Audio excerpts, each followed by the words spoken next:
Hi, I'm not even going to do the intro because this video is already going to be too long, but maybe I'll have Daisy say hi anyway. So this video is like 6 months in the making. Yeah, I finished recording all the footage for this like so long ago, but I had like 40 plus hours of footage by the end of it, and I just was way too lazy to go through and edit it until now. So we finally get this video. So first things first, obviously spoilers, this is going to be a full recap of the story of Assassin's Creed Shadows. So it's basically going to be like watching a movie where I explain everything that's going to happen. Second, what does it mean to beat Assassin's Creed Shadows as the developers intended? What even is this challenge run? Well, great question. It has to do with our two main characters, Yasuke and Naoe. Yasuke is a tank, therefore he will fight every single enemy that he comes across. But we're going to add some extra rules on top of that. Like, for example, he can't heal in battle. And Naoe is a shinobi, a ninja, which means that she can never be seen, ever.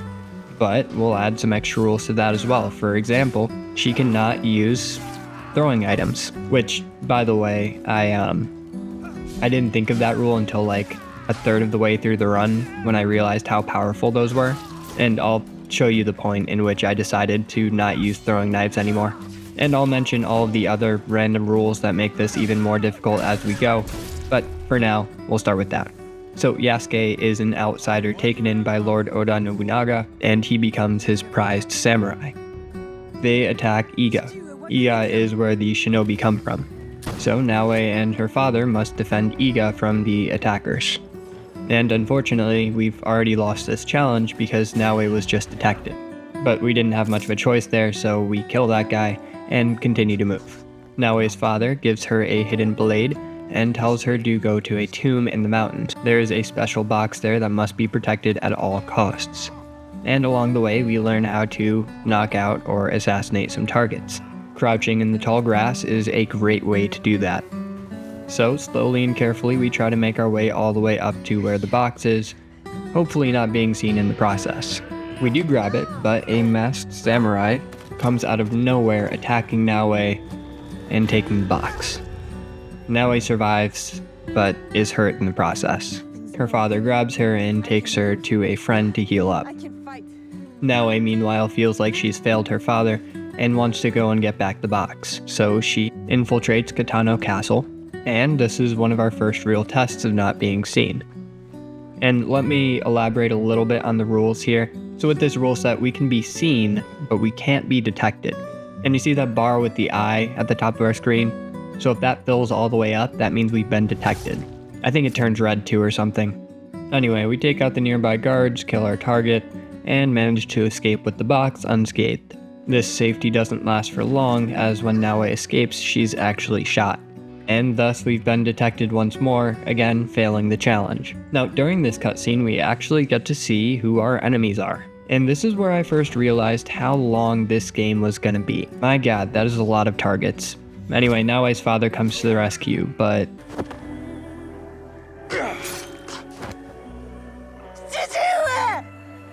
his efforts, unfortunately, are not enough.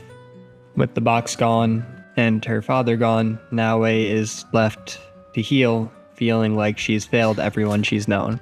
So essentially she's taken in by this guy and this kid, and she heals with them, she learns to grow, she gets her strength back, there's a cool little training montage. So after a little while, Naoe is back to normal. She visits Tamiko again, the woman who healed her before. And I skipped a bunch of dialogue because I've actually already played through this part twice. Yeah, so when the game first came out, there's this really annoying glitch where once you fought the first real boss, it would sometimes freeze, and then you would literally not be able to progress. And that happened to me during 2 playthroughs. Really annoying. Anyway, the first mission that Tamiko gives us is to get some allies. So we talk to Heiji, who is a blacksmith, because we'll need a blacksmith. And after saving him, he joins us, and I realized that I edited this in a way to make it look like Naoe is threatening Heiji, but she's not. This is a completely different dude. No, our second mission is actually to get some contracts so that we can fake being a merchant. We're doing this in order to get close with one of the powerful families so that we can kind of figure out what's going on and maybe get some insight into who some of our targets are. We also need some silk, and this is where my first reset happens. So whenever we're detected like that, just gonna go ahead and pause and reset to our last save, whatever that may be. Also, you may be wondering how we have this legendary gear already, and that's just because when you pre-order it, you get a bunch of gear. None of it does anything crazy though. Anyway, attempt number 2 on the ship, and you can kind of see why the kunai are way too powerful. I just threw it around a corner, one-shot that guy. So you can see why eventually I decided maybe no kunai, but not yet. So after having learned the ways of the tea ceremony, we speak to Ime Sokyu, and there are a couple of notable women here who may be one of our enemies, possibly. So we speak to all 3 of them and try to figure out which one might be our target. And one of them is very clearly flirting with us, which kind of funny. So surely the only one who's nice to us isn't the enemy. Anyway, during the tea ceremony, we make sure to turn the bowl right twice, which is very important. And then we end up confronting Wakasa, the woman who is actually nice to us. And Naoe decides that her best chance to get her alone is to maybe flirt back. Wakasa says something about letting masks drop, and suddenly Naoe knows for sure that Wakasa is the golden Teppo. Of course. Anyway, even though Wakasa is kind of nice, Naoe goes back to her place, sees the gun that was used to shoot her father, and then picks it up and shoots Wakasa right in the head. Yeah, I mean, that was something. Well, that's one enemy down out of a lot. Next up, we're going to a temple, and pay attention to that red exclamation mark. Yeah, so that means we've been detected, even though nobody has seen it. So I ended up resetting, and I climbed the roof, and then just threw kunai from the roof. And it took a while because I kept running out of kunai, and there were like 10 enemies, but eventually we were able to take down all of them. Alright, now for some gameplay. Wow, I'm just realizing that most of this video so far has just been like cutscenes. So we have to find the executioner who, wow, this part of the game is actually really messed up. This camp here just has so many dead and tortured bodies littered all around the place. It's despicable. And we do end up getting detected, so we have to reset and try again. There are quite a few enemies, so we end up having to wait in this haystack for the right time. We also have to make sure that they don't, take out any of the hostages around here, so I'm just waiting for this one guy to turn around so that I can assassinate this other guy. And we get our opening, so hopefully this will work out. Okay, cool. Now we just got like 5 more guys to go. I don't know how he didn't notice us, but I'm fine with that. And I also don't know how this guy didn't notice us. He was basically looking right at us, but okay. Also, crawling is pretty loud. The more of you is on the ground, the louder you're gonna be. So crawling is probably not the most effective way to sneak. And then we just walk up to this guy. He doesn't see us, and what? Yeah, these guards are really dumb. Okay, I should probably mention something else here. For any of you who have played this game, you may have realized that I have guaranteed assassination turned on. And for those of you who haven't played this game, you have no idea what I'm talking about. So if you play the game normally, your assassinations are not always guaranteed to get the job done. You need to upgrade your gear and your abilities in order to make that happen. And I hate that so much. If I stab somebody in the back of their neck, right where their brainstem is, they're going to die. I don't care if they're a boss. I don't care if they're a regular guy. If I stab them in their brainstem, they're gonna die. And Naoe does that quite frequently. So I hate seeing somebody clearly die and then just get up and only take like a teeny bit of damage. I'm also not a fan of that RPG element of the newer Assassin's Creed games. So for me, it's just personal preference to have guaranteed assassination on. If you don't like that, I am so sorry, but I can't play an Assassin's Creed game without that. But I also totally understand if you think I made this way too easy with that, so yeah, I get it. Anyway, while I was rambling, we talked to that monk, and he wanted us to get a sacred artifact back for him, and if we did, him and his men would join us in a fight. And on my way back from that, I actually saw this boss enemy over here, this Ronin, and I decided might as well take him out while I'm in the area. And I had to reset over 30 times to get this done. There are only 4 enemies here, but they are always in the exact right spot to notice me. And even though there's grass, it's such a small area that they will always see me no matter what.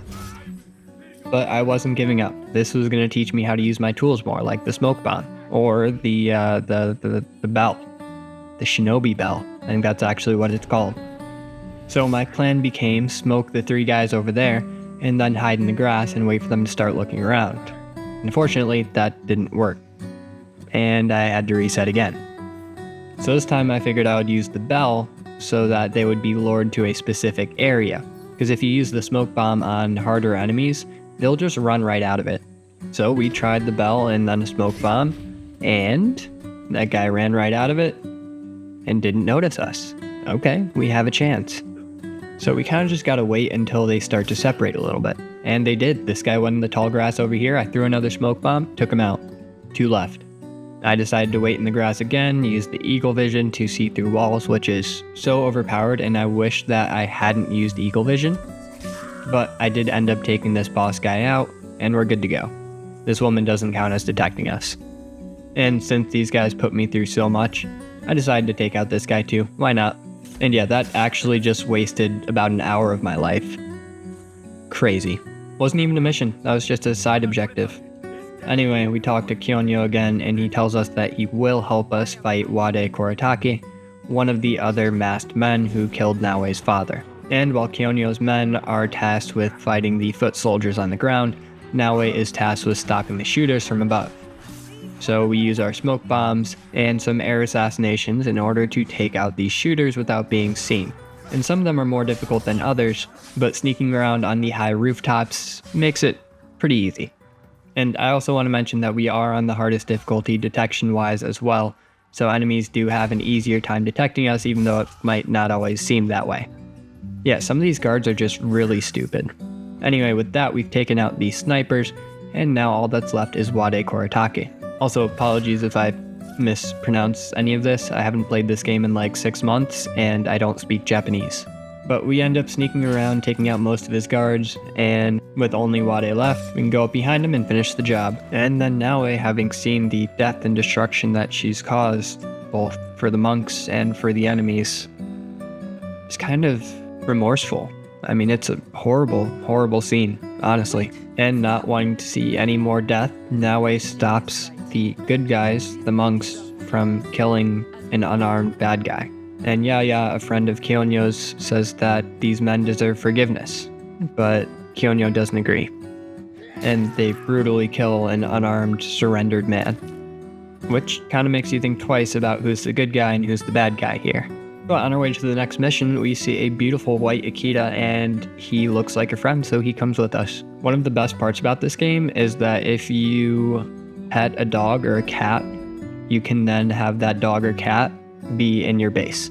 It's awesome. Anyway, we get a letter from Lord Mitsuhide, who is one of Obunaga's generals, and he wants to meet us at Katano Castle. So we sneak in and we speak to him, and we're a bit suspicious at first, of course, but it seems like this guy might be on our side. He wants Lord Oda Nobunaga dead, as do we, considering he destroyed Iga. So he tells us to meet with one of his generals, Issei Sadaoki, and I'm only mentioning their names because these guys will be important later on. And this guy's kind of the worst. He's just, ugh. Your lord said you would have a certain task for me. It is well known who I am here. There's no need for such subterfuge. I hope your skills amount to more than this. Our plan relies upon it. Yeah, he's just impatient. He talks down to us. I don't like him. I'm gonna kill him. Anyway, he tasks us with stealing some papers so that we can sneak into Lord Nobunaga's estate and end his reign. So we knock out this dude, take the papers, and we're good to go. We go back to Mitsuhide, and there's this guy in a wolf mask who isn't suspicious at all. Like, come on. Come on. But anyway, whatever. With the papers delivered and everything prepared, we're good to fight Lord Oda Nobunaga. Alright, we sneak into Hanoji Temple, sticking to the rooftops and the shadows, and we're able to sneak under and go inside. This actually takes us right to Oda Nobunaga, and we're able to confront him right here. Who are you? I am Iga. So, we once again fail the challenge. Yeah, we're detected here. There are a lot of fights that you just can't avoid. And unfortunately, I'm not very good at the fights just yet because I haven't had much practice fighting. So Nobunaga actually manages to hit us quite a few times before we start to get the hang of this. And the combat system is actually pretty fun in this game. I do like the parrying and the dodging. I think it's pretty well made. And we're using the Kusigurima because I just like it. And this is also such an epic fight. It's probably one of my favorites in the game. And this is where I want to mention that this is the fight that broke my game. So after this, you go back and you talk to somebody, and then there's a cutscene, and that cutscene is what would freeze the game and make it so that you can't progress. Anyway, we defeated Nobunaga, and with Nobunaga exhausted and on the ground, Naoe is free to get her revenge. Except Yasuke comes out of nowhere and stops her. So they have a little fight, but Yasuke, being huge compared to her, and also wearing what I assume is the best armor money can buy, does end up beating her. And it's a fun little cutscene. Naoe does get a few hits in, but Yasuke is just a bit too strong for her. But when Yasuke pushes Naoe up against the wall, he sees the hidden blade that she has and he hesitates. He recognizes the blade, somehow, and he refuses to kill Naoe. So something's going on, we just don't know what yet. This gives Naoe a chance to speak to Nobunaga, and he has no idea what's going on. He doesn't know of any box, he doesn't know of the Shinbakufu, which, by the way, those are the bad guys, I forgot to mention that, the Shinbakufu. And Naoe actually believes him and leaves. And with his palace overrun and his forces defeated, Nobunaga ends his own life. Next up, Naoe goes home, and Junjiro is missing, that's the kid that helped her heal, and finds out that he's actually working for Mitsuhide. He was feeding information to Mitsuhide, and, well, it turns out Mitsuhide is possibly the leader of the Shinbakufu? Maybe? Unclear, but he is a member. And unfortunately, Junjiro leads Naoe into a trap, but Yasuke is here to save the day. And this part's kind of funny. These guys end up aiming 4 rifles at him, but it's raining, so their rifles just don't work. And there are multiple scenes like this in the endgame too with Yasuke, where there are just dudes about to shoot him in the rain. But in those scenes, their rifles work just fine. So, just something I wanted to point out, kind of annoying. Shoot him! That inconsistency upset me when I figured it out, because it would have made so much more sense if their rifles didn't work. Anyway, now we finally get to play as Yasuke. And this is probably going to be rough. Again, I don't really know how to fight just yet, especially not as Yasuke, so I don't think I'm going to be very good at this to start. But I imagine our first real mission as Yasuke won't be too difficult, so hopefully we'll be fine. And yeah, we basically two-shot all these guys, even on the hardest difficulty. They made this a bit too easy, I think. And while we're here, I'll clarify the rules just a little bit. So if you see in the bottom left-hand corner, we have that plus sign. So those are our rations, that's how we heal. Yeah, we're not going to be using that ever in a fight. We can use that outside of combat, but inside of combat, big no. With that said, there are some abilities that Yasuke can get that will allow him to heal inside of combat, and those are completely allowed. But we don't really have access to any yet, and we won't for a little while. Anyway, Yasuke, being the insane samurai that he is, takes out every single one of these guys and saves Naoe. And I do like that we didn't have to start fresh with Yasuke, it already gives us some abilities. Very nice. And I also want to mention how good of a character he is. I love Yasuke. I think they did a great job with him, especially towards the end game. I think he has probably the best story of any character in this game. Yasuke goes inside and speaks to Naoe. He says that their fates are connected because Mitsuhide actually, orchestrated Nobunaga's death, and Yasuke was committed to serve Nobunaga. But he also admits to being there on the night that Iga was destroyed and offers his life to Naoe as recompense. Junjiro comes downstairs at the last minute and stops Naoe from killing him. Her argument is that Yasuke killed a lot of people, which is true. And then Junjiro says that Naoe killed people, including his father.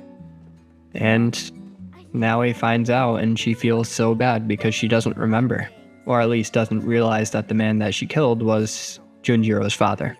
So, seeing a whole new perspective, Naoe forgives Yasuke and allows him to join, and they form the Kakushibaiki, the League of the Hidden Blade. And they're all friends now and everything is happy. Next up, they go to find their next target and they talk to Ise Sadatami, who knows something about the next target or something, I don't know. These missions take forever and they're all kind of the same. Something about a missing letter, stolen in the woods. People think it's a yokai in the woods, but it's actually just this dude who's really annoying and I hate him. Naoe beats him up. He immediately starts flirting with Naoe and he's just like the worst. He's supposed to be like one of those good-hearted scoundrel thieves, but he's just like a cocky fuckboy. And I refuse to let him be any more of a part of this game.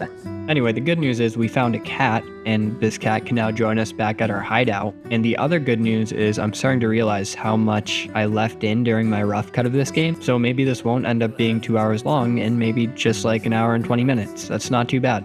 Anyway, next up, we gotta go to a sumo wrestling tournament thingy, and we talk to this stranger dude who turns out to be like this really important guy, and blah blah blah. Something about special water, and now we have to assassinate Takashi Toro. And this guy isn't part of the Shinbaku or anything. He's another set of enemies that we can choose to assassinate. There are like 15 different sets of enemies that you can assassinate, like 15 different factions. And it's just so much fluff. And I will absolutely complain about that. This game is like 90% fluff. There are some good side quests, I'll admit that, but for the most part, good lord, there's way too much nothing in this game, and it made this playthrough last so long. And the entire middle section while we're playing through right now is just so boring too. God. Anyway, I was playing as Yasuke because I figured it was time to let him shine a little bit, and we end up dying during this fight and we have to redo it. On expert mode, we don't just blast through everything as Yasuke even though he is a tank. These fights are kind of hard. Even the regular enemies will be able to destroy us. So I know this challenge might seem pretty easy, but without healing, it's kind of really hard. Next up, we have to fight another member of the Twisted Tree. That's the faction that we're fighting currently. And then another one. So yeah, we just fight a bunch of random guys that have really nothing to do with the main story because there's so much fluff in this game. Look at this kick. That was a glorious way to end this fight. Cool, are we done with the game yet? Oh no, we have to fight more people who are a part of this dumb Twisted Tree faction that I don't care about? Okay, great. There's a whole set of missions about people who don't really matter. And we end up sparing this guy because he seems like an okay guy. It's a whole family of bad people, but this guy's okay, and he says his sister is okay, so we go talk to his sister and we spare her too, and she says her brother's okay, so we should spare him, but we already spared him, so they're both spared, I guess. And finally, with that part of the quest done, we are allowed to continue on to fighting somebody who actually matters. So we go to Yamazaki Castle, and we have to take out all the castle guards, or at least a lot of them. And Yasuke is indeed the man for that job. So, yeah, we end up doing just that. We fight everybody, we make it inside the castle, and now it might be Naoe's turn. And I personally am having a lot of fun with the gameplay part. Especially as Naoe, I do enjoy the whole sneaking around and not getting detected. It actually makes you think about what you're doing, and I appreciate that. And a lot of the time, I have been resetting as Naoe. If I showed every single time I got detected as Naoe, this video would be about 5 hours long. So I promise you, this challenge is not as easy as it looks, and I failed a lot. I'm just not showing that because, well, this video would be way too long. It's already too long as is. Anyway, we swap back to Yasuke and we fight some dudes. And you can kind of see that now that we're out of Yasuke's tutorial, these guys are just so tanky. And I find that kind of annoying. Not only because it gets us killed quite often, just because of how unrealistic it is. And I know Assassin's Creed dropped realism in the first game, but if I stab somebody 15 times, they're gonna die. Like, I don't care how big their health bar is. But if Yasuke gets stabbed 4 times, he dies, so whatever. Anyway, turns out it's that annoying guy from earlier, the one that was like super cocky and arrogant working for Mitsuhide, so we get to kill him now, and I'm very excited about that. But first, we're going to take out every single guard in the area, and this was fun. This was really fun. I really enjoyed taking out these guys without being noticed. And I have a feeling that I would absolutely hate it if I didn't have guaranteed assassination on. This is also the mission where I realized that Kunai were way too overpowered, because I did this entire section with just Kunai and it took like 10 seconds. I didn't have to do any planning, I just had to throw Kunai at people, pick up the Kunai, and then throw more Kunai at people. So this is where I decided no more Kunai. And we took out all the people and got our revenge against this cocky asshole. Also, Ganojo shows up again and hits on Naoe again, and Naoe just shuts him down. And I want to mention that this is one of the guys that we can let into the assassin order. Like, he's meant to be one of the group, and I hate that. Anyway, we switch back to Yasuke, and we find these kittens, and they're the cutest things ever. Oh my god. These animals really do be making the game great. After we find the kitten, we have to meet Lady Naoe and then fight some Akechi soldiers who are at this compound, and they almost destroy us. We actually have to be very careful about how we fight. We can't take another hit. And I guess this is a good place to talk about the abilities part. So on the bottom right hand corner of the screen, you'll see our abilities, and above our health bar, you'll see this yellow thingy. Oh, we just died.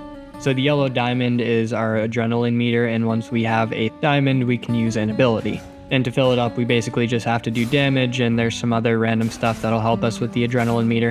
And yeah, right now, if we use our katana, we do have an ability that will heal us. And I don't realize it just yet because I'm not good at fighting with Yasuke yet, but that will be the most important ability in the entire game for us. But I'm glad I wasn't using that from the start because using the other weapons is really cool, even if it gets us killed quite frequently. Anyway, we do eventually manage to take out all of those soldiers, and we are trying to find Lady Naoe. So we ask her servant, and she tells us she'll take us to her. The theory is that Lady Naoe has some information about the Shinbaku, and she tells us that we will find somebody on Seta Bridge. And on our way, we also hear some dialogue about some dude talking about yokai, which is pretty interesting. And for those of you who don't know, yokai are basically like spirits or demons in Japanese culture. So I end up taking a break from the main quest, and I do the yokai quests. And I know I talk about how I want realism in my Assassin's Creed games, but these special missions that talk about cultural legends and whatnot that are in basically every Assassin's Creed game are always my favorites. So the first yokai that we find is Suika no Bakemono, and it's literally just a guy with a watermelon hat fighting a guy with a melon hat. And it's to prove which is better, the watermelon or the melon.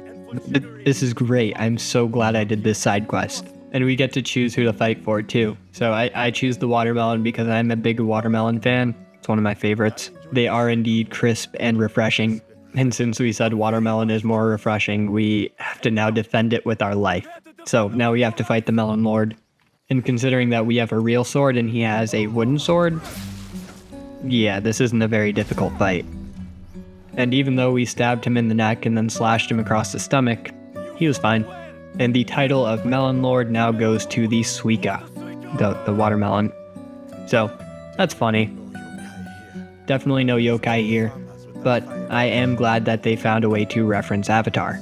Alright, we come across our next yokai, and he has a skull next to his name, which means that he is a significantly higher level than us, and he is able to one-shot us if he hits us. And this is going to be a common theme for the rest of the yokai in these side quests. We are so underleveled, we barely do any damage. Do you see? We do like 1 damage per hit. But I don't really care, I really want to finish these quests because I love the yokai quests. Also, now's a good time to talk about status effects. So bleed and poison are both things that exist in this game, like in Elden Ring, and it works the exact same way. It's not as powerful as Elden Ring bleed, but it's still pretty strong, and it's the only way we can actually deal real damage. So after about 30 minutes of attempts, we do finally manage to defeat this guy. And it turns out he's also not a yokai, but just a regular dude in a bird costume. Next up, we are looking for the kappa. And the kappa, I'm sure you guys have heard of those before. Those are like the weird turtle people things. And turns out the kappa in this case are just 2 kids. So it's time to execute Order 66. And they try to escape, but there is no escaping us. Yasuke does catch up, he scolds them and decides to let them live. And that is another yokai debunked. So let's continue on with our quest. And it's here that we face the worst yokai ever, Oshiro Baba. And she screams, "Ichiro, you are dead, and now I am alone," every single time we fight her. And do you know how many times we fought her? 62 times we fought and lost to Oshiro Baba. So you might see this and think, wow, this might actually be a yokai. There's no way anybody would be this difficult. She literally one-shots us with a tiny knife. So we fight her again and again and again and again and again, trying to get bleeds off because that is our only way to deal damage. And yeah, at this point, I am genuinely starting to believe that this might be a yokai. And sometimes we can tank a single hit, but not 2. And since we're not allowed to heal, we have no way to survive very long. Also, the only bleed weapon I have is this glaive, and well, we don't have any healing skills with it. Now, we also have the Kanabo, which I haven't tried yet, and I give that a few attempts, but I don't like it very much. At least not yet. I do eventually learn how powerful that weapon is, but for now, we're just gonna keep dying while using the glaive. But even though we are severely underleveled, I keep trying again and again and again, and we keep hearing, "Ichiro, you are dead, and now I am alone," so many times, and it is genuinely the most annoying thing I have ever experienced. And yes, I hear you in the comments. You could just, come back to this later when you're the right level and it'll be super easy, but no. That's not how this works. We eventually managed to defeat her, and it turns out this is no yokai, but just a regular old woman who somehow manages to survive being stabbed about 100 times. And this isn't even the hardest one. Well, time to continue our mission. Another yokai debunked, only a few more to go. The next one is Yukaiiii, and some of you might look at this yokai and think it looks kind of familiar. And that's for good reason, because Yukaiiii is actually the inspiration for the Pokemon Frostlass, one of my personal favorite Pokemon, and a really cool yokai. So Yukaiiii offers us some shelter from the cold, and we decide to join her inside. And after an excruciatingly long walk, we do manage to get inside her little cave, and it's pretty cozy in here, but she out of nowhere just attacks us. And why bother pretending to be nice for a second if you're just going to attack 30 seconds later? Like, what's the point of that? Now, this fight is even a higher level than the previous one, but we did learn a lot from that fight. It turns out ground attacks deal a lot of damage. I'm gonna go ahead and guess that they deal percentage-based damage rather than a flat number. So we now know how to take out higher level enemies, even if they one-shot us. We just have to be good enough to dodge or deflect every single attack. And we also use a poison glaive now because, well, it gives us a second to deal some extra damage. Same with the stun effect that comes from the Kanabo. It's really nice. Now that we're learning status effects, these fights are getting a lot easier. And don't get me wrong, this wasn't easy. I still reset about 30 times, but I'm not going to show you another montage of that because you just saw a montage of that. And Yukaiii's moveset is not nearly as annoying as the previous yokai, so we are able to take her out in about half the time. Very big Yoshi, that makes it better. She was beautiful. We also get a really cool katana for Naoe.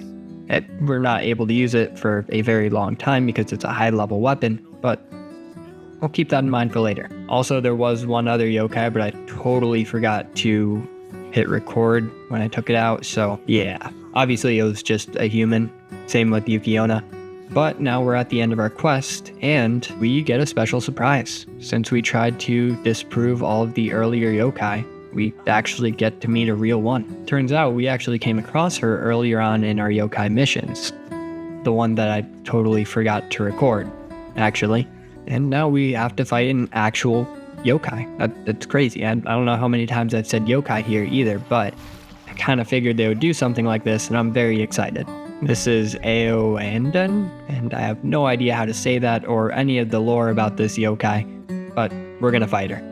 And I have no idea how enemies are classified in this game, but with my general game knowledge and gameplay that I have done so far in this game, I think that Aoanden is considered a boss enemy, and that boss enemies have a different damage scaler than regular enemies. I say that because we are actually doing very respectable damage to her, even on regular hits, even though this is the most over-leveled enemy we've ever fought. So it seems like boss enemies are actually easier to beat than regular enemies who are over-leveled. Which, I mean, it's nice, but also, are you really telling me that an actual yokai was significantly easier to beat than a regular old lady?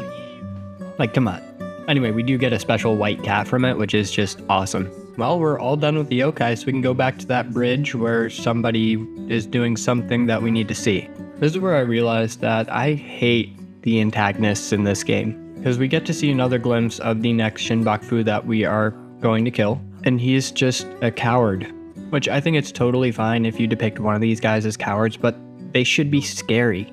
They are the main antagonists of the game. They should feel powerful. Maybe not always in size and stature, but in the strength that they wield, in the way that they speak to their enemies and their subordinates. But no, this guy is just a coward. He's not scary at all. He looks like a baby. And I think that is such a weak choice for antagonists. Now, towards the end of the game, the post-game, it actually gets significantly better. one of the main things about Assassin's Creed is the whole fight between assassins and Templars. And we have not met a single Templar yet. And when we do, the Templars are kind of terrifying. So they did a fantastic job with the Templar enemies. They made them so hateable, but the Shinbaku were just a huge letdown. Anyway, we saved this guy on the bridge who used to be a brave warrior that fought against Oda Nobunaga for a very long time. So if we get his help, maybe he can be a good ally. So he decides to stand with us at our next battle, but first we have to track down his daughter Katsuhime, and she's located at the top of these ruined temples. But it is swarming with enemies, so carefully we take down each one of them without being seen. And again, these guys kind of suck. And again, I really wish that I didn't allow the use of Eagle Vision because it made this way too easy. But hindsight is 2020. Get it? Because Eagle Vision 2020 refers to vision. Get it? Man, I suck at jokes. Anyway, we meet Katsuhime, and spoilers, she's pretty cool. She's another one of Naoe's love interests, as well as another potential member of the Assassins. And she is so much more likable than Ganoji, so I do end up actually doing her questline and letting her join the Assassins.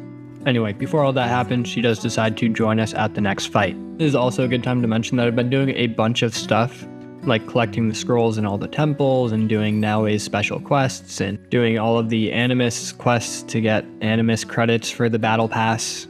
Yes, there's a Battle Pass in Assassin's Creed Shadows. It sucks, but it did have some good items. So yeah, just wanted to mention that I was doing a lot of exploring and leveling up in the background.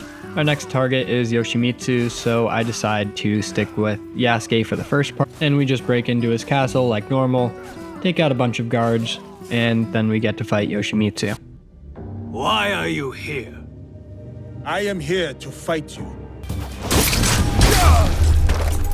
We were able to absolutely destroy him in a fight very quickly, very easily, and we get to move on. Next, we speak with Katsuhime, and I end up going with the romance option. What about dangerous women? Even better. I feel like they have a decent spark, good chemistry, and she's a better person than Kanojo. I hate that guy. So now it's Naoe's option, and her job is to destroy the explosives at the castle. So we have to do that all while being undetected. So we go ahead and get to assassinating. So we take out this guy at the window. We see this guy sitting inside, back turned to the door, of course. So we just walk up, boom, dead. Destroy some explosives. And yeah, I'm using throwing stars here just because we're not throwing it at people, but explosives, and it works pretty well. And all of those explosives were enough to draw out Akechi Kagamitsu, that whiny little rich child from earlier. And will someone please silence that damn dog? I decided to continue playing as Naoe for this one. I feel like we've been doing a lot with Yasuke recently, so maybe it's time for more Naoe. So we go ahead and climb to the top of this castle, and we can just go on the door in the roof. And I love the grappling hook, by the way. This is so nice. And we go ahead and grab the viewpoint while we're up here. Oh, also, I totally forgot to mention, there's an Assassin's Creed video essay that I also did along with this video. So that is going to be linked in the description. Go ahead and check that out. It's pretty good. Oh, and if you guys want to like and subscribe, these videos take forever to make, and I put a lot of effort into them. Oh, hang on, I'll plug myself in a second. Look at that. He didn't see us. He did not detect us there. We can just jump down and kill him. Like, what an idiot. We just stabbed his guard right in front of him. He didn't even notice. And then we can just jump up and kill him. Like, worst antagonist ever. Anyway, yeah, if you want to subscribe, I put a lot of time and effort into these videos, and especially the video essays, and I'm planning on doing a bunch more just like it for different video games, so let me know if you have any ideas for that as well. Now is also a good time to mention that with every Shinbaku we destroy, we talk to them and they have no idea what's going on with the box from earlier, so that's still a mystery. We also convinced Katsuhime to join us in the Kakushibeiki. She wants to get her old master's Teppo gun, I don't know if I mentioned that, and she ends up getting captured in the process, so it's up to us to rescue her. And we have a time limit here. If we don't rescue Katsuhime within the given time, she'll die. For good. And since we're playing as Naoe, we can't be detected, so the time limit's gonna be pretty tight. First things first, we gotta swing on over to this guy, and there are 3 enemies right in front of us. Too many for us to take out without being seen. A smoke bomb could do the trick, or maybe a bell to lure them away. Oh dang, I was totally wrong. I thought that I disallowed the use of kunai earlier, but turns out I did not. My bad. Again, I did spend 6 months since I recorded this, so I totally forgot when I stopped using kunai, but that does become a rule eventually. And even with the kunai, we still got detected, so we gotta restart.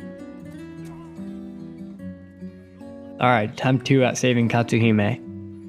Kunai 1. Hang on, let me aim. Kunai 2. Assassinate. Okay. Yeah, see how powerful those are? God, I should have stopped using them earlier. I probably could have pretty easily just used a smoke bomb or a bell there too, but instead I used kunai, which was even easier. Well, we gotta carry Katsuhime out to safety, and we do have to drop her occasionally in order to assassinate some guys so we are not seen, and I end up just killing everybody in the castle. It doesn't help that they just kept walking up to this door. They made it so easy.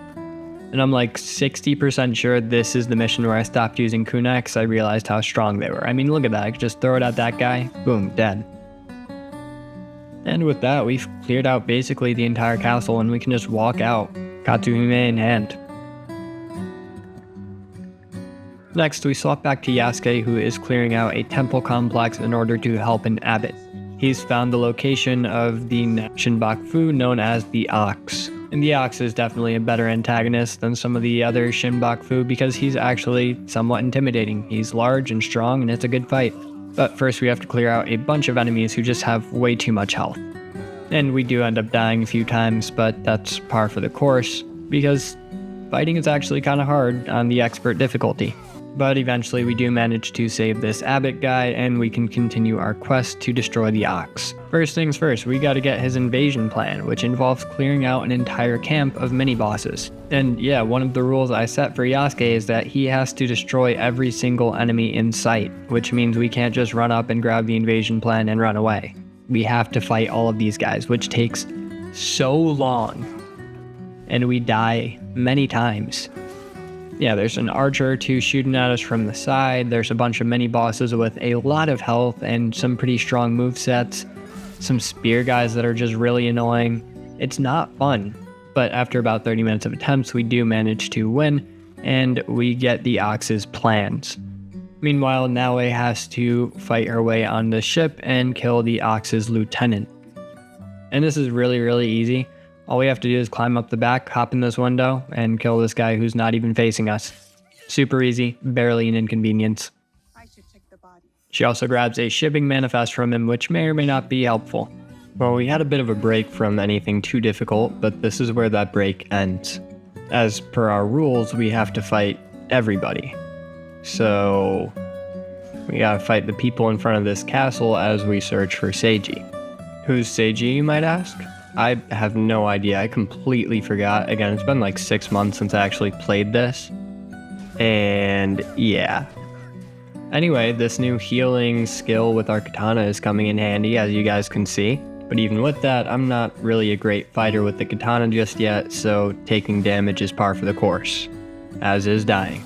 And since I spent so much time here, I actually learned how to use the kanabo somewhat effectively, though I still died with it quite a few times as well. And the worst part about all of this isn't the fact that I died about 10 different times and that these people basically 3-shot me.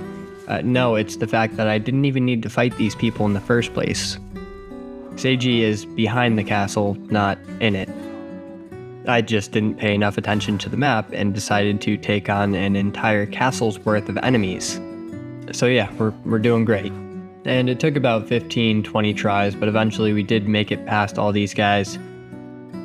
Again, the healing skill from the katana was just so key. It was so helpful. Well, anyway, we finally found Seiji. Turns out he's actually an enemy, so we gotta kill him. So yeah, we do that. And it's crazy how these bosses take more damage than regular enemies.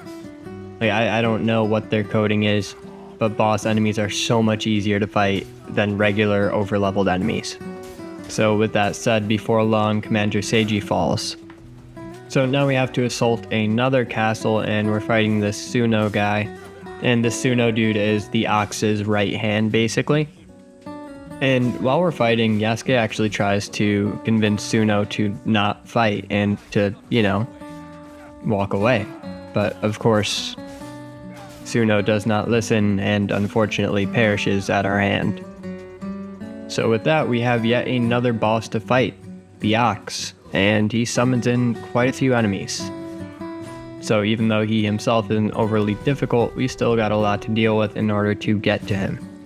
Oh yeah, so the Kanabo has this awesome attack where you jump up and slam into the ground and it knocks any enemy on their ass, and then from there you can do a ground attack, which just takes out so much health. So that's going to be a big part of our battles with Yasuke in the future. Right here, look at this. Boom. And I don't know about you, but if I got hit by that, I would not be getting back up afterwards. Coffee. Anyway, that's the Ox down. We're almost done. Well, like halfway done. Alright, now we're meeting up with the Renga Master. What's Renga? I don't remember. But it involves this kid, Ukita, who's pretty important, and this is actually a relatively good story within this part of the game. Oh, that's right, Renga is like a poetry party kind of, I think.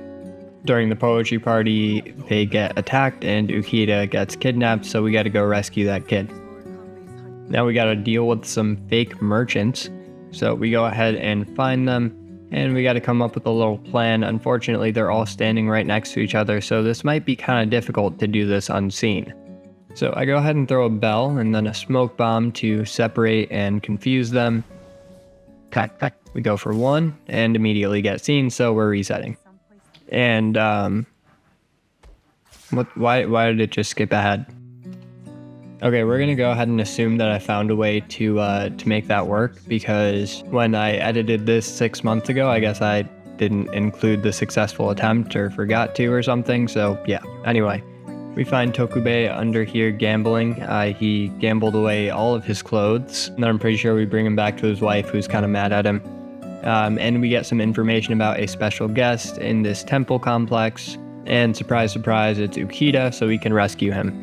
The problem is, the person who kidnapped Ukita was actually Ukita's father, who, turns out, is one of the Shinbaku. And he walks away after having these random people try to attack us, which, I mean, come on. They're not even from Iga, they're barely real shinobi. But it does put us immediately into a fight, which means we were detected. So I reset, and I pause before we get detected and then swap over to Yasuke, which actually worked.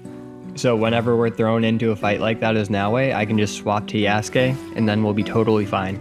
After all, there's literally no way to avoid being detected during these fights, so that's our only option. And I'm glad I did swap to Yasuke because these guys are kind of tanky, and it would have been pretty tough fighting with Naoe considering I don't know any of her moves. Anyway, now we gotta rescue Ukita and kill his father, so we go ahead and infiltrate this castle, and it turns out there's some other people infiltrating the castle too. So we gotta kill the infiltrators while we infiltrate it. And somehow Naoe's eagle vision can find the right people, so thank God for that.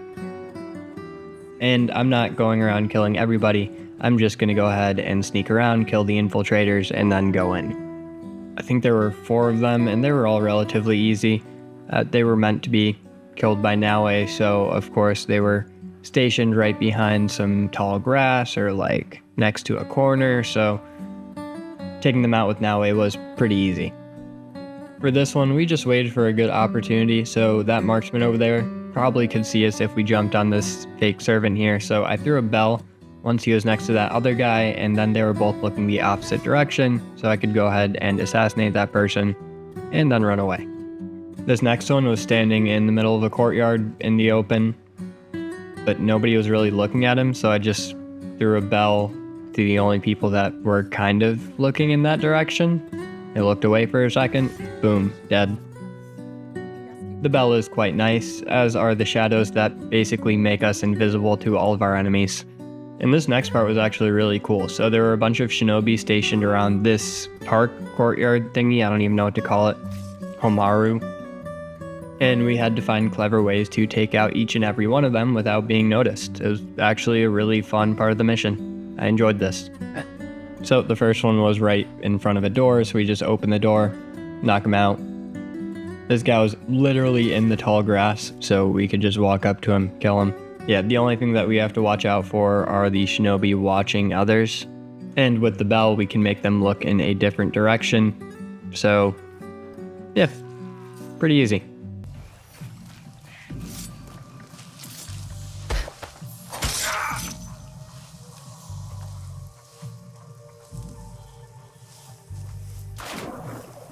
I even went underwater to flank one of them, and then used this ability where I'm not using it too often. It's more for funsies, but you can just slow down time. So Naoe is a god, basically. Anyway, we got Ukita back. I'm just now remembering that his first name is actually his last name, so I've been calling Ukita by his last name the entire time. It's fine, you guys know who I mean. Anyway, the kid's father joins the meeting, and basically Kanbei over here tries to convince Ukita's father to do the unthinkable. It's pretty messed up, but he ends up running away to think it over, I guess. So we can pick Naoe and go ahead and chase him down, thankfully not being detected in the process. Though we do have to be pretty quick and hop in this water because some dude just ran across that bridge immediately after. Anyway, we climb the castle and find a way inside, and there are quite a few guards on the way to the top and only one way up there. And I just walked directly past an enemy who turned around and saw me, and I had to reset there. This time I made sure to look directly in front of me so that I could see the enemy that was, again, standing right in front of me and kill him before he saw us this time. So, good to go. We continue traversing the castle looking for various ways to get up to the top, and we're able to find the way without too much trouble. There are a few more shinobi in the way, but Naoe makes quick work of them. And finally, we find the ladder leading to the top of the tower where the kid's father is. Oh, and somehow Yasuke is here too. We confront him, try to turn him to the side of good. He does not listen, and he attempts to fight us. And he asks for one more moment before the fight, and Yasuke gives it to him. And he reads the poem that his son wrote for him. Wake up in the black earth. Spring fears not the fall. Hidei's stanza. He writes from the heart. It's actually a very somber moment as he knows he's going to perish. Still, he attempts to fight for his life with everything he has, and he has a knife and a fly swatter. I have no idea what that is. Like, did people use that as an actual weapon? Somebody let me know in the comments. Anyway, we take out about a third of his health, then he uses a smoke bomb, obscuring him from our sight for a moment, and some shinobi appear out of nowhere and kill us. I don't know where Naoe went. She should have been there to stop them, because they just kept spawning in and throwing knives at us. Also, that's not a very honorable way to fight. I mean, come on. It's supposed to be a 1v1. Anyway, it takes a few tries, but eventually we do manage to take out the shinobi and the Shinbakufu, after, again, dying like 4 times. And as we kill him, he does have some final words. Now, Naoe appears out of nowhere after not helping us with the shinobi from earlier, and she, of course, asks him about the box. And he doesn't really give us a good answer. And we get the choice to spare him, and I choose that, not wanting to see another son go without a father. But he believes that his master will try to kill his son if he leaves, so he ends up offering his own life. Tell him the black earth glistens with the promise of dead leaves. Spring, fear not the fall. And once we get back, we do get to tell Hidei that his father recited the stanza that he wrote. And it's a very sweet moment where Hidei is very happy that his father finally read his poetry. With the promise of dead leaves, spring, fear not the fall.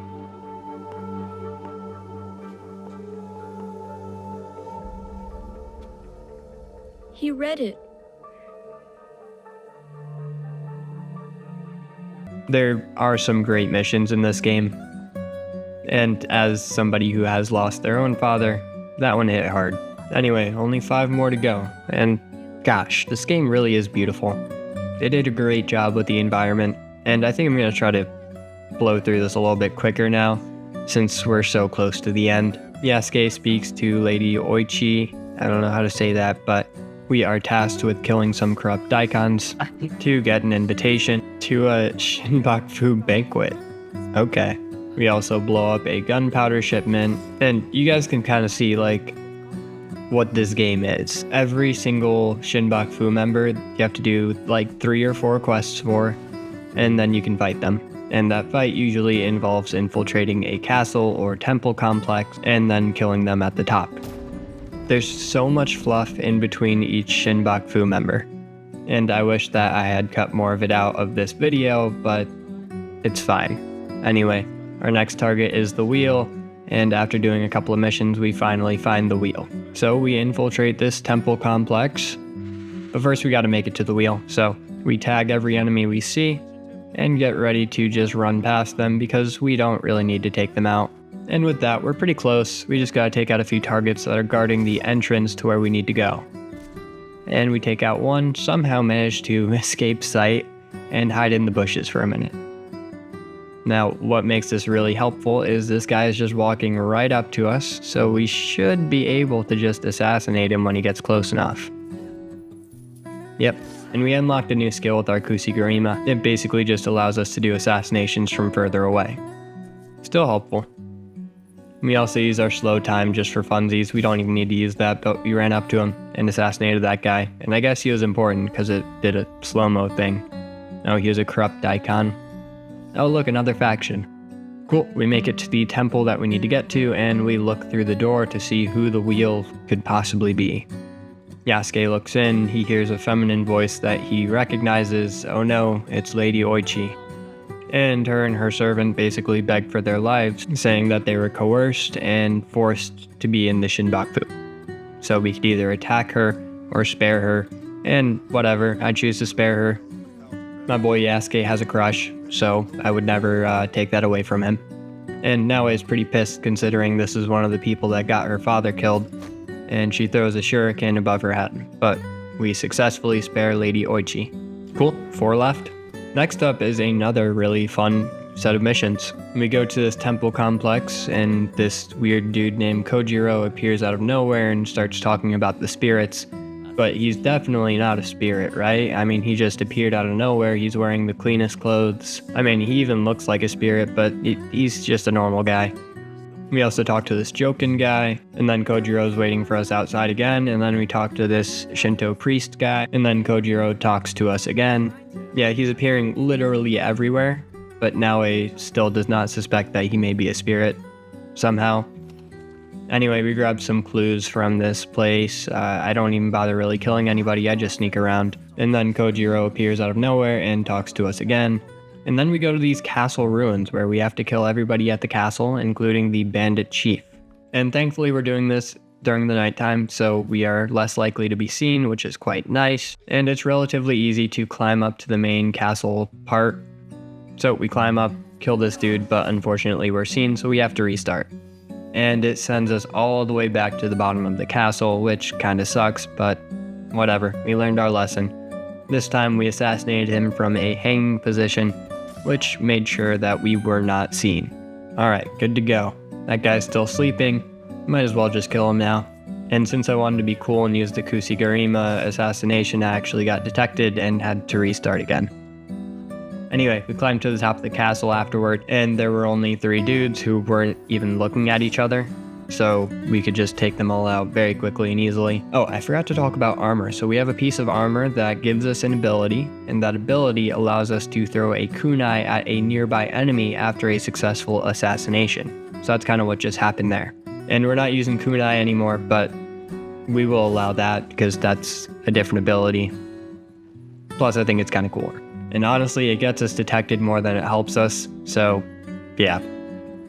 Anyway, we gotta secure the area by taking out the last bandits in the courtyard, and then Kojiro appears again and talks to us. Next part of the quest, we go to a bar and Kojiro's there and talks to us, and there's this other dude there, and Naoe's talking to Kojiro, but I guess this other dude doesn't see Kojiro, so he thinks that Naoe's insulting him. It's kind of funny. But somehow, even after that, Naoe doesn't suspect that Kojiro might be a spirit, and it throws us directly into a fight, and I just fight him for funsies, but I do end up switching to Yasuke so that we can continue to avoid detection, and it's a pretty quick fight after Yasuke slams a 20-pound hammer into this guy's head. It's gotta be heavier than 20 pounds. Hang on, let me look this up. So it looks like normal wooden kanabos were like 5 to 11 pounds roughly, but Yasuke's has a bunch of metal on it, and some of the heavier ones could weigh 20 pounds as is, so I'm guessing Yasuke's was 20 plus pounds. So yeah, that guy's dead. Anyway, our next mission is to rescue the envoys from this camp of guys, and they do kill us like 3 times, but we do eventually manage to fight them off and rescue the envoys. We also unlock the ability to do kanabo combos, which are very effective and they do a lot of damage, and we will rely on those a lot in the future. Anyway, we do rescue the envoys, and now we need to get an invitation from a missing carriage or something. And that involves fighting more people. So we do just that. This time managing to survive the onslaught of men thrown our way, and then finding the agent that we have to kill. And we fought a lot of guys to get to him. Again, thank God for the katana healing skill, otherwise we would have been screwed here. We are getting a lot better at fighting as Yasuke, and in general, we're taking a little bit less damage and dying less, so that's super helpful. Anyway, we end up getting the letter, and we meet back up with Joken at this temple. And he suspiciously states that we aren't allowed in all the temple areas, so we should only explore the courtyard, and then somehow Kojiro is here, and he leads us to the restricted area of the temple. And then we get thrown directly into a fight, so I go ahead and restart and then swap to Yasuke so that we're not detected, and we go ahead with this fight. And I'm sure by now you guys realize why doing a never detected run of this game is literally impossible with how many fights it just throws you in. Unfortunately, this is not like Dishonored. But we finish the fight, save everybody, and now we're looking for some suspicious behavior as these 3 factions meet up. And we end up finding evidence of a gunman. And before Naoe can stop the gunman, Kojiro appears and talks to Yasuke. In the meantime, Naoe deals with the gunmen, saving the lives of the faction leaders who came here. And essentially, I didn't explain it too well, but there are 3 guys, 3 faction leaders, and one of them betrayed the others. And of course, it's the monk Joken.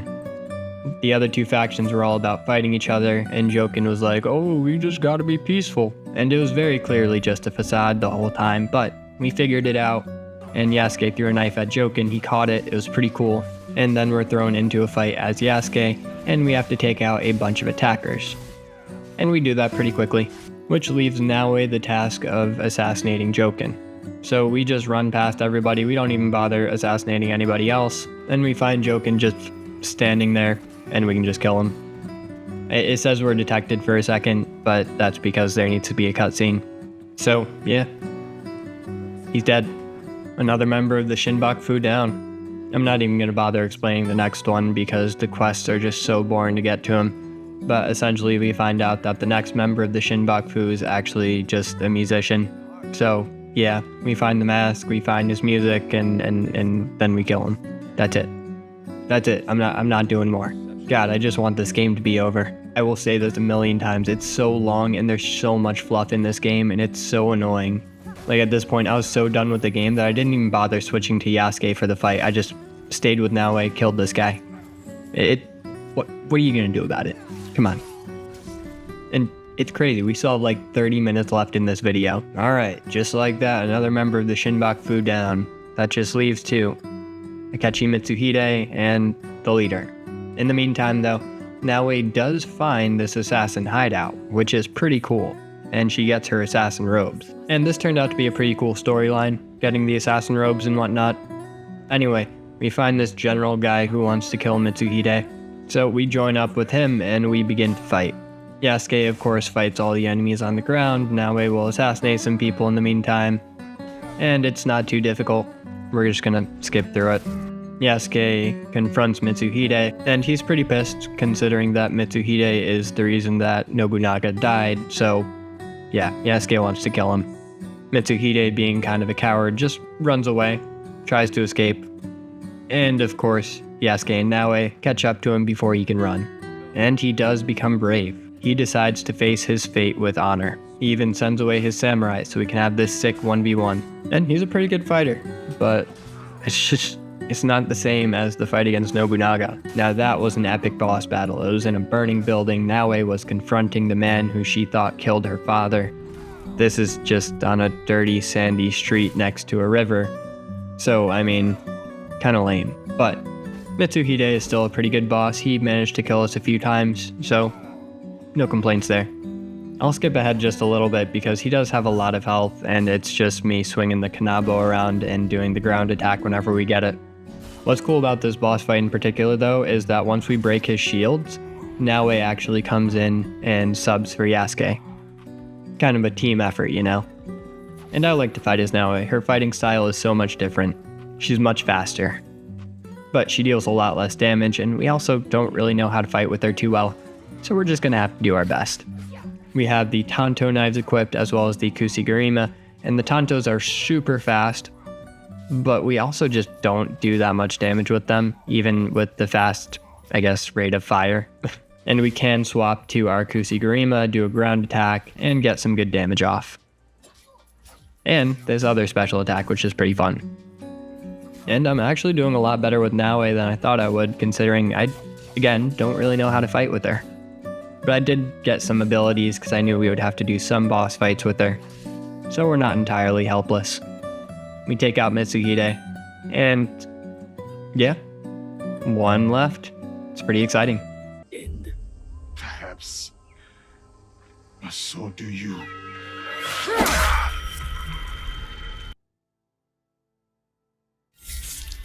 So now we gotta find out who this horseman is, and we did get the answer. It's an old shogun who was ousted from his position.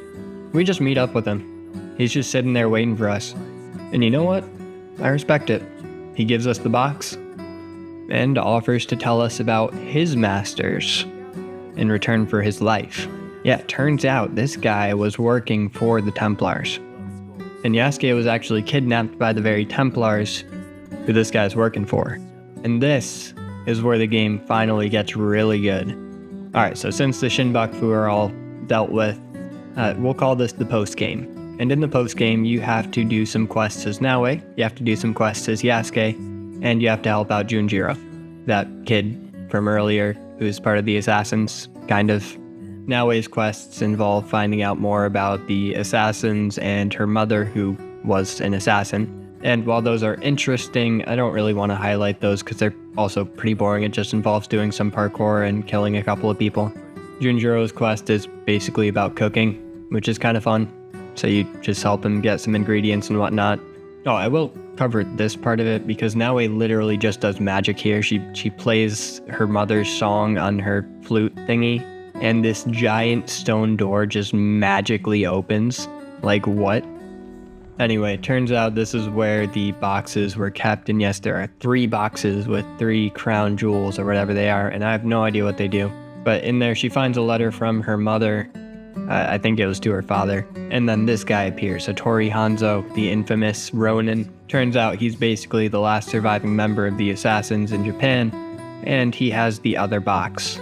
So only 1 box left. So together, him and Naoe learn a bit more about the Assassin Brotherhood, and yeah. Yeah, that was a cool set of quests, but anyway, we swap over to Yasuke, and this is where it gets really interesting. Yasuke is now hunting the slavers who kidnapped him and killed his mother, the Portuguese. And they also happen to be Templars, and they are evil and kind of scary, and they are great antagonists, and I love to hate them. And for me at least, this is the best part of the game. Definitely the strongest storyline. And we even get to fight an entire new faction of enemies, the Portuguese, and they're strong. They have really strong armor. They tank a lot of damage. They have swords and guns. They are arguably a little bit too difficult to kill, considering each one feels like a mini boss in its own right. But it also makes sense because Portuguese armor and swords and guns were very strong for their time. So it takes a little while for us to get used to their different attacks and how tanky they are. But we do eventually figure out how to take these guys down. Again, the Kanabo is just so good, especially the one that we have that does bleed damage. And we end up tracking down one of the Templars, Duarte de Mello, who, yeah. Hate cry. Stop! He is pure evil. He is a straight up psychopath, and they did such a good job with these Templars. Like I said, the Shinbaku were pushovers. They were super lame. They did not feel like good antagonists whatsoever.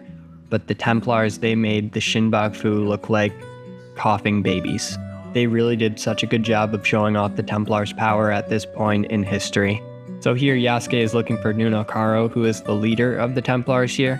But we of course are going to kill this racist asshole first. And I appreciate that this is a historically accurate representation of how evil these people were. It's a pretty good boss fight too. This guy's tough. He takes out half of our health with a single hit.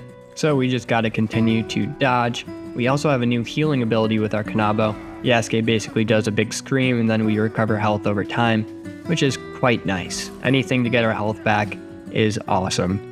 Duarte's armor is very strong of course, so it takes us a couple of minutes to break that armor. But after we do, the fight gets a bit easier and he takes a bit more damage. So we can actually finish this off pretty quickly.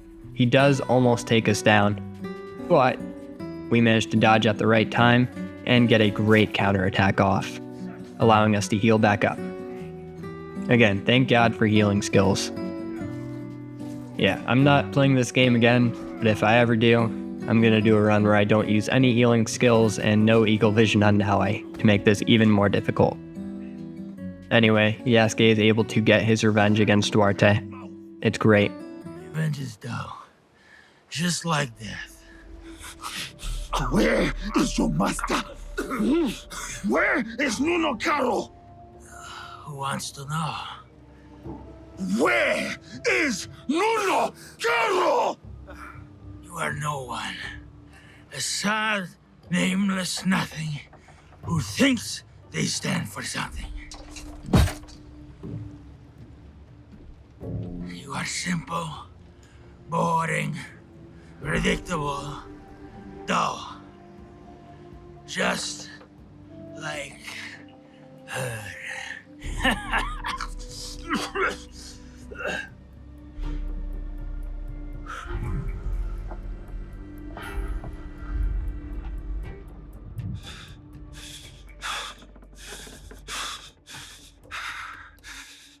Filth like you does not deserve a name.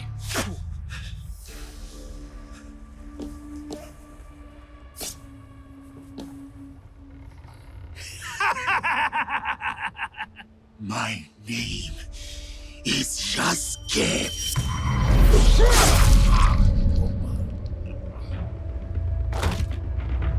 Oh, glorious. This guy was barely in the game, but he's already the best villain that we've seen so far. The next Templar that we have to fight is Yokaiiii, and we do some pretty simple missions to figure out where he is, and we infiltrate his base as Yasuke, and he sends a bunch of civilians basically and farmers to try to kill us. Yeah, he's essentially trying to create his own militia out of these farmers, and he has brainwashed them into thinking that he is doing a good thing, but he's not. So we're gonna go ahead and kill all these people because why not? And since most of them don't have any armor, it's a relatively easy fight. But it doesn't stay that way for long. The next section of this mission is filled with these armored jerks like this guy who takes so many hits. And thank God for bleed. It's just so good in like every single game. And it was in this courtyard where I had to reset so many times. Yeah, I spent about maybe an hour and a half trying to get through this fight right here because it spawns in so many armored dudes and so many guys that either throw knives at us or shoot arrows at us, so it is really quite annoying. Oh, and there's that guy with a gun. But yeah, eventually we did finish that one, and it spawns in another 3 mini bosses with guns and fire grenades, so this also took maybe 5 tries. But with the Kanabo's jump slam and ground attack, we are able to take them out with relatively little difficulty. And with the mini bosses dealt with, that leaves us with Yokaiiii, which is actually a pretty good boss fight, and I don't know if I'm saying his name right, but I enjoyed this one. We get another flashback of Yasuke's life on the ship, and I'm going to keep it in because I think this is a very strong part of the story. We'll get the full thing here pretty soon. Anyway, this guy has a giant sword and also a small katana, which I mean, I'm not an expert in fighting, but I feel like that's probably not the best way to fight. Still, he does a lot of damage, so we're forced to use our healing skill pretty early on. And after a few hits, this guy takes out his big sword, and this is where stuff gets real. They also did the burning building trope, so, I mean, I appreciate that. I think that's always fun. Fighting in a burning building. Oh, glorious. I also like his armor. I really want that armor set. So, yeah, let's just kill him and take his armor. Why not? His armor is very tough, too. He barely takes any damage. So this fight really is all about dodging enough attacks to fill up our adrenaline bar so that we can use our healing skill again. Yeah, this is how late game fights are in this game. And thankfully he does take bleed damage too, so we're able to get some bleed buildup and chunk his health bar a little bit as well as his armor, though unfortunately every single time we get greedy, we end up taking enough damage to be in one-shot range. Eventually we break his armor and we begin phase 2. And it starts with a pretty cool cutscene.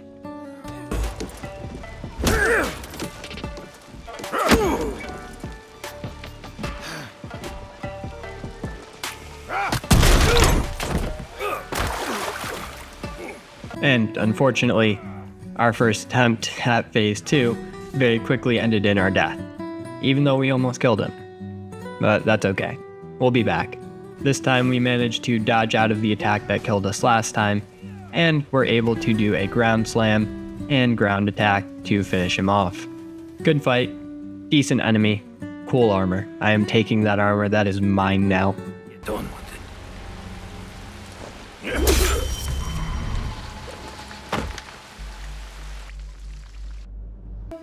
To find the next Templar, we have to talk to this lady who serves us some green tea, and there's a lot of emphasis on the tea, so I'm pretty sure it's poisoned. But Yasuke, of course, has never seen a movie in his life, so he has no idea that she just gave him poisoned tea. So he drinks it, gets knocked out, and oh no, it's Nunokaro. But Yasuke's too weak to fight him. Wow. Come on, guy. Really stooping to poisoning his enemies in order to win. What a Templar move right there. Come on. Killing the Shinbaku, fine. I get it. But then the Melon and him, the Japanese fellow. I took offense.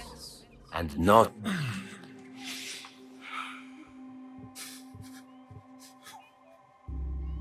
Before Yasuke passes out, we see this woman asking if she can be the one to kill him, because she's Lord Mitsuhide's daughter, so she wants her vengeance, and Nunokaro, being the incredibly kind man that he is, allows that. But that was mistake number 1. If you want something done right, you gotta do it yourself, because she actually spared Yasuke. She does not want to be controlled by the Templars. And more importantly, the Templars kidnapped her little brother, and we gotta save him. So we gotta fight a bunch of these Guardian enemies who are basically mini-bosses, and they're kinda tough, but we've learned how to deal with them by now. I haven't shown much footage of it, but we've fought a lot of these Guardians in our time. So we kill everybody in the castle, except for Lord Mitsuhide's son, who we find in the basement. And we're able to rescue him, even though he thinks we're gonna kill him. It's a good scene. He acts all tough, and then when Yasuke actually approaches him, he cowers in fear, showing that he's still a kid, just trying to do his best. My name is Yasuke. I was sent here by Lady Tama. So we rescue the kid, kill another castle's worth of enemies, and then confront Nunokaro. I'm gonna let this whole scene play out because it's good stuff, but if you don't want to see it, go ahead and skip to 1 hour and 25 minutes. It gave her a voice. Like a wagon following the donkey.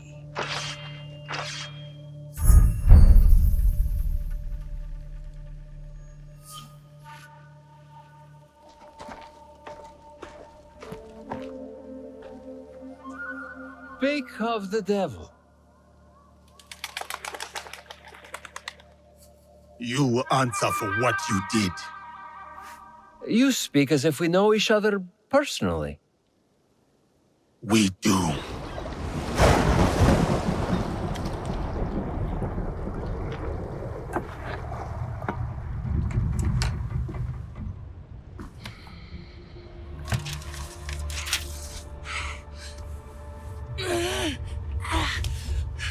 It's all right, Mama.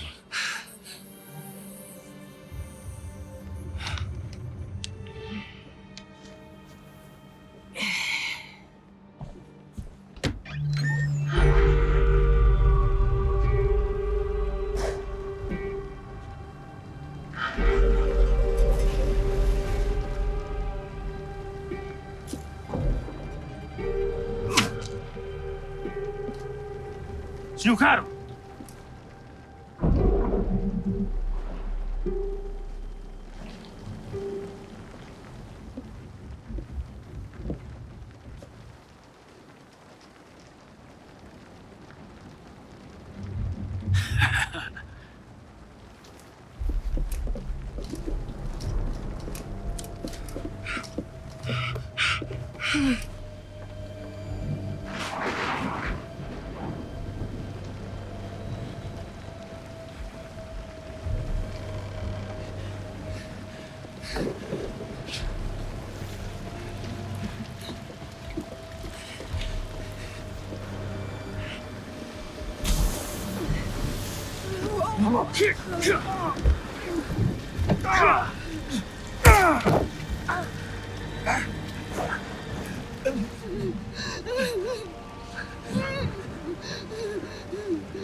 Who sent you?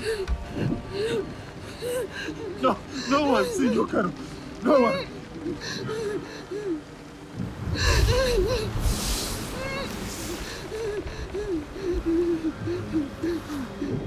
Please! We saw nothing! We saw nothing! Mama!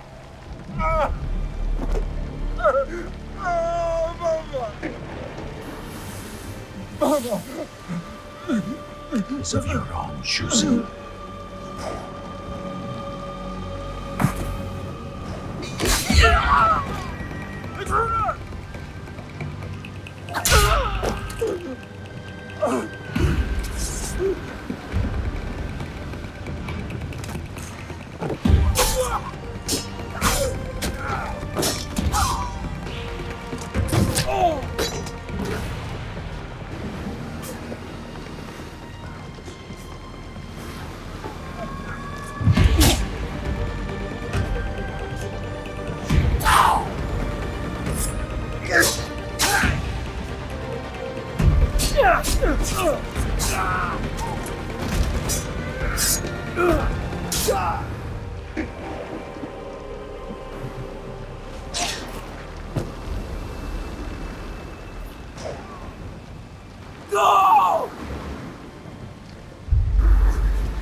Diogo? Yasuke! It was necessary. I had to set an example to the others. Your mother's death taught everyone how I felt about insubordination.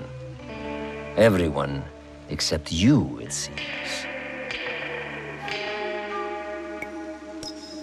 Consider how I have cheated death twice in your presence. Consider the lives I have claimed to get to you. And then, consider how you will speak of my mother. So, what do you want, Diogo? Revenge? It will get you nothing, I'm afraid. We have the regalia already. Not for long. We will make sure of it. We? Diogo. I was sent here because no one else in my organization cared enough. And look what I accomplished. Look around you, Diogo. Everything you see here is mine. This land, its resources, its people. You should understand that better than anyone.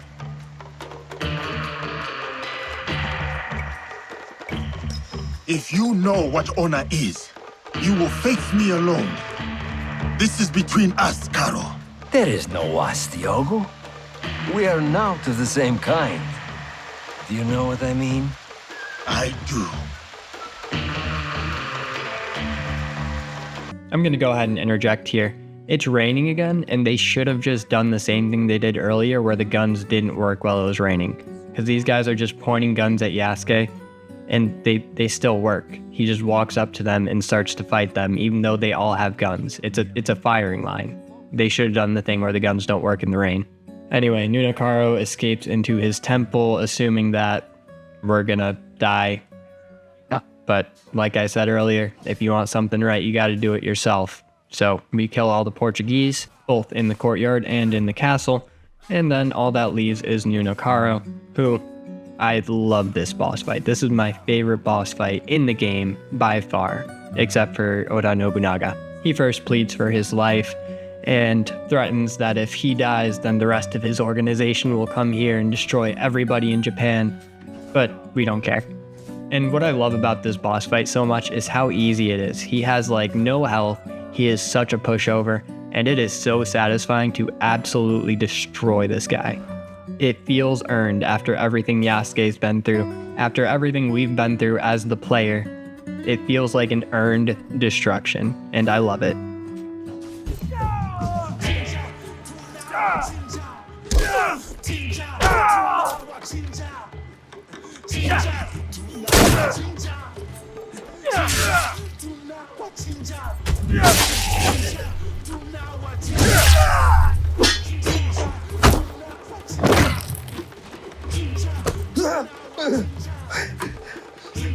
Ewan, please. Marvin.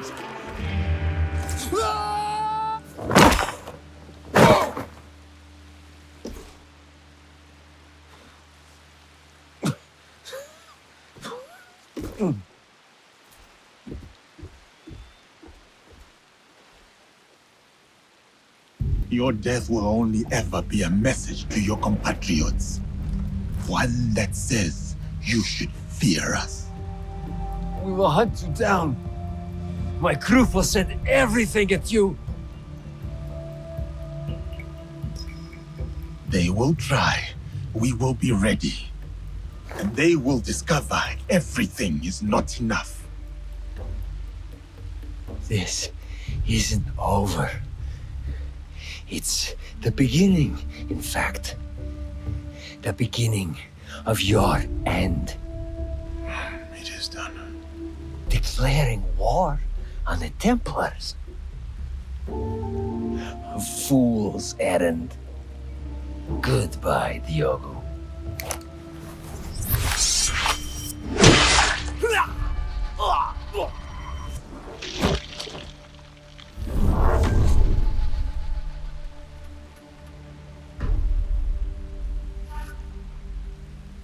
Hell yeah, brother.